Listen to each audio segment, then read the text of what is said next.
Hey ashes and trays, and welcome to another glimpse to the underworld we usually call the tube, and that's what's stuffing our underwear tonight. Aereo and the battle that might decide the future of TV and cloud computing. NYPD tried to be hip with the web campaign and it went wrong. Apple's new headquarters and its resemblance to, UFO, a kicked in the head millionaire, the social watch, and more. But let's start in the Ukraine.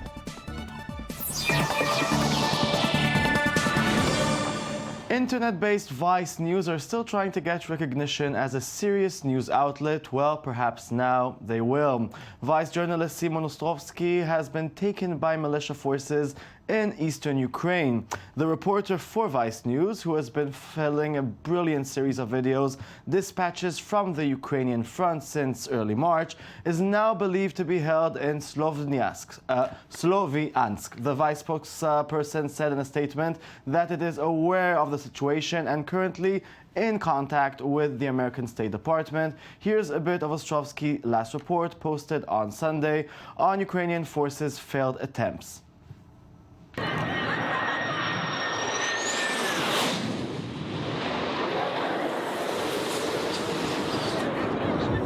Adrenaline rush? Check.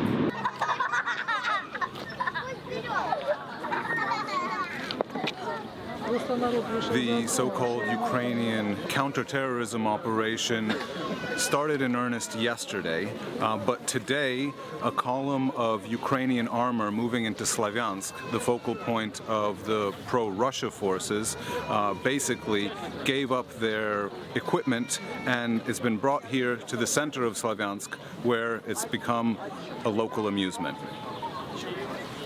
Женя, давай. Давай.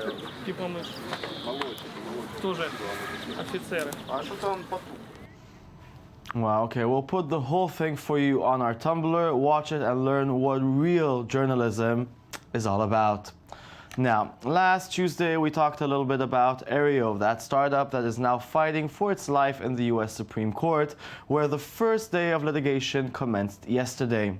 A quick reminder, Aereo is a 2-year-old startup that uses tiny antennas to capture broadcast airwaves and stream those signals to users who pay about $8 a month for the service. Broadcasters such as ABC, CBS, NBC, and Fox are suing Aereo, claiming that it's violating copyright law by transmitting the shows and threatening their industry's business model. Fox even threatened to pull over-the-air programming and go cable-only last year if the courts continue to rule in favor of Aereo. What can the ruling say about the future of the cloud, and can it really end broadcast TV as we know it? With us on the phone to try and solve this polemic is attorney Aviv Eilon, one of Israel's leading cyber law specialists. Thank you so much for joining us. Thank you. So, can a ruling against Aereo really have an impact on cloud computing, as they claim? It might have, especially in United States, since it's in the jurisdiction of United States. But I don't think that it will have that much impact. You have to understand that this case is mostly about the change or the changes that are coming to the broadcast network's business model. And also the question of who is controlling the flow of information, net neutrality, freedom of speech, etc., under the First Amendment of the U.S. Constitution.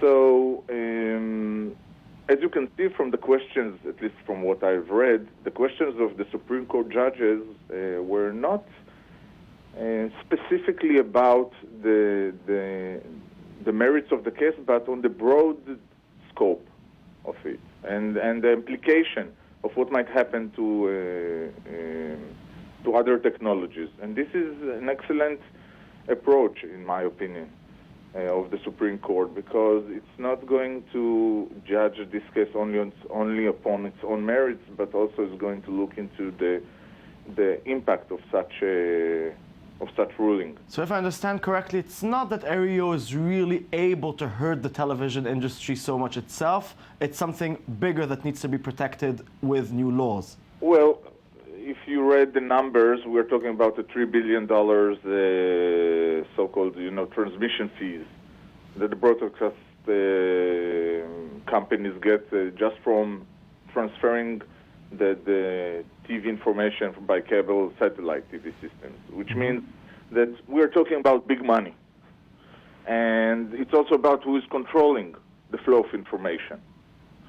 So these issues are very important for the broadcasters and for all of those who want to control the information. And of course, what Aereo did, and it's amazing because this was a legal innovation. They used these dime-sized antennas and basically created a mere conduit between the free information, or so-called free information, floating in the air, and the subscriber.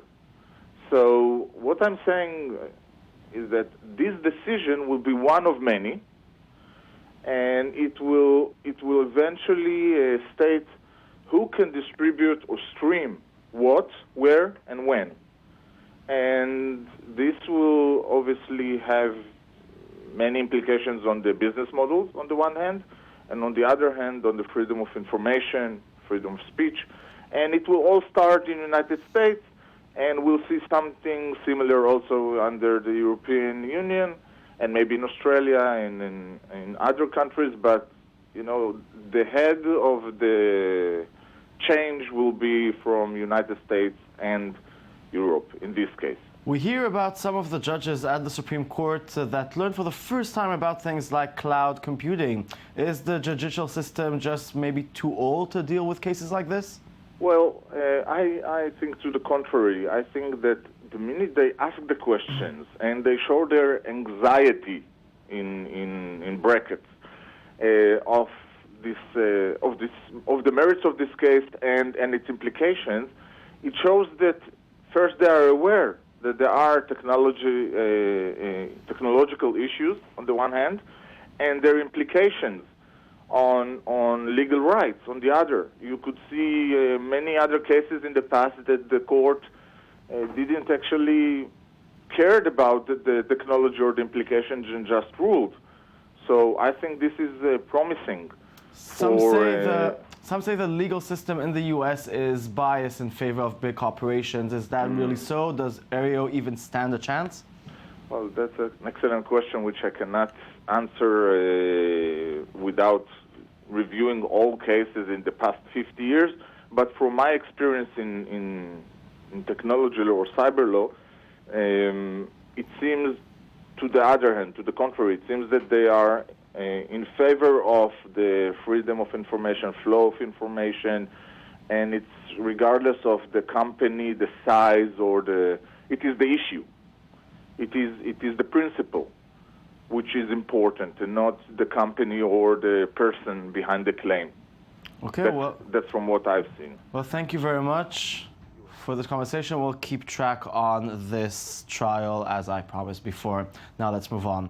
It's that time again when we explore how a hashtag campaign can go really, really wrong. It all started when on Twitter an NYPD representative asked New Yorkers to post pictures of positive interactions with cops using the hashtag MyNYPD. The first hour went okay as people shot pics of themselves with some New York cops. Nice. But it didn't take long for the majority of the tweets in the hashtag to feature images of police brutality, as cranky New Yorkers started hijacking the campaign, and there were a lot of them. No, really, a lot. Police brutality, police violence, and more brutality. The NYPD had to issue a statement where it said that their intentions were good. Oh well, bad publicity is, in this case, bad publicity. Now, a video of Apple's self-promotional campaign on their oddly shaped UFO headquarters in Cupertino, California, have leaked online. It focuses on its eco-friendliness and how Steve Jobs' original ideas about sustainability and environmental design went into creating this unique space. The company will supply 1,000 shared bicycles at the new headquarters and will use 30% less energy than the typical office building. It will also include solar and other renewable energy sources. Apple really wants us to talk about how green it is. So here we are doing exactly that, like good boys should do. Apple has also demanded that the video will be taken off YouTube, but we still want to show you a part of it. We're not that good. For me, the project started in the summer of 2009. Out of the blue, a telephone call. It's Steve. Hi, Norman. I need some help. I was out there 3 weeks later. And look at this. The first point of reference, I think, for Steve was the campus at Stanford, his home territory, and also the landscape that he grew up with. He still remembered it as the Fruit Bowl of America. The idea is to bring California back to Cupertino. Our plan is to transplant the strongest of the trees on the site and augment them with even more resilient species such as oaks that are well adapted to our dry climate. When Apple Campus 2 is finished, 80% of the site will be green space. Yeah, go green, you guys. That's what Steve would have wanted. The next story is the story of Jared Frank, a man who thought he was really unlucky when in Peru, while trying to take a selfie in front of a moving train, he got, well, kicked in the head by the train driver. This is the video he uploaded to YouTube.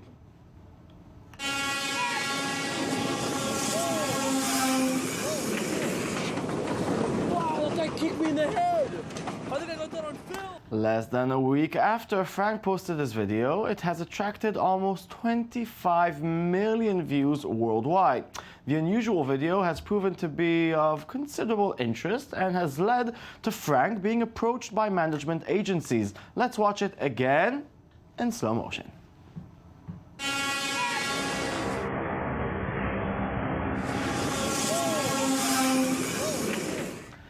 CBC News in Canada is now reporting that Jared Frank has signed a contract with a media agency that might get him up to $250,000 for YouTube views alone. He is also selling the license of the video for ads. Really? Yeah. Okay, let's kick him in the head one more time.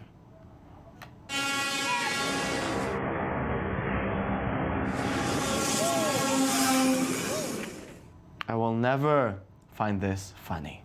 That's me. Now, Blank on Blank is a great PBS digital series turning old radio interviews into beautifully animated videos. The newest installment brings John Lennon and Yoko Ono's discussing their infamously intimate relationship. Here's a small segment, but watch the whole thing. It's very groovy.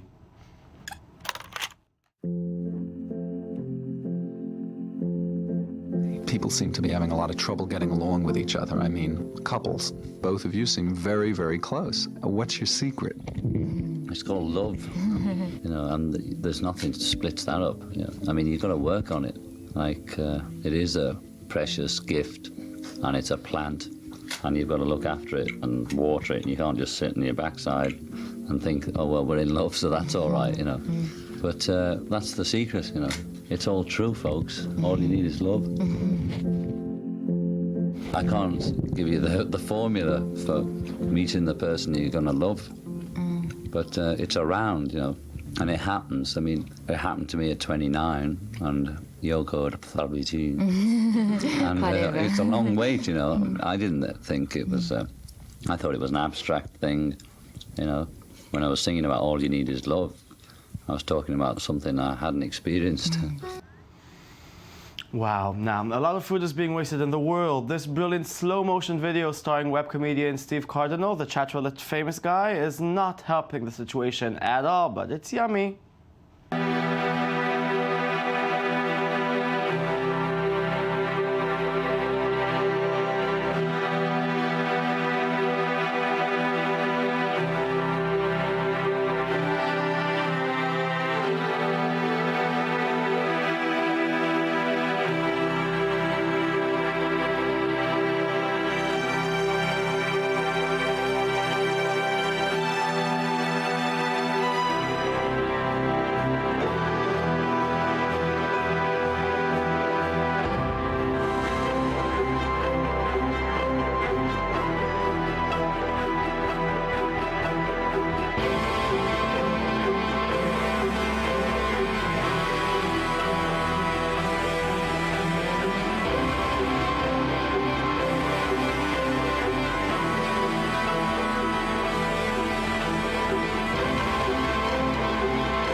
Wowza! And that's it. This show is over and we will soon become pumpkins waiting to be eaten.